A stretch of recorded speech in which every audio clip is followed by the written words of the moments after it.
Hi guys, welcome to my channel. ఈరోజు నేను sweet చేస్తున్నాను అనమాట. బాలామృతంతో ఫస్ట్ కప్పులో బాలామృతం వేసుకోవాలి. నెక్స్ట్ 2 కప్పులు బాలామృతం తీసుకున్నాను. 1 కప్పు ఏమో గోధుమ పిండి తీసుకోవాలి. 1 కప్ షుగర్ పౌడర్ చేసుకుని వేసుకోండి. 2 స్పూన్స్ నెయ్యి, కొద్దిగా బేకింగ్ సోడా, సరిపడినంత సాల్ట్ వేసి బాగా మిక్స్ చేసుకో.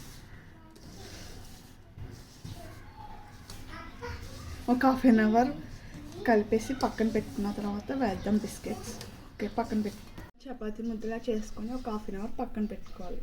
మనం కలిపి పెట్టుకున్న మిశ్రమాన్ని ఒక్కొక్క బాల్ కింద తీసుకుని చపాతీ ముద్దలా అత్తుకోవాలి. కొంచెం ఆయిల్ తీసుకున్నాం.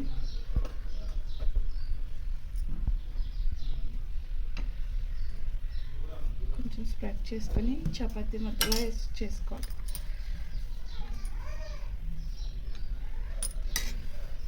కొంచెం మందంగా చేసుకొని మనకు నచ్చిన షేప్లో కట్ చేసుకోవాలన్నమాట. ఇలా కట్ చేసుకోవాలి. మనకు నచ్చిన షేప్ రౌండ్ కాదు, రౌండ్ ట్రయాంగిల్ షేప్. నాకు ఇది ఇష్టమని చెప్పి ఇలా కట్ చేస్తున్నా. ఇలా కట్ చేసిన వాటిని ఆయిల్లో వేసేసుకోవడం. నేను ఆల్రెడీ ఆయిల్ రెడీ చేసి పెట్టుకున్నాను. ఇలా వేసేసుకోవడం.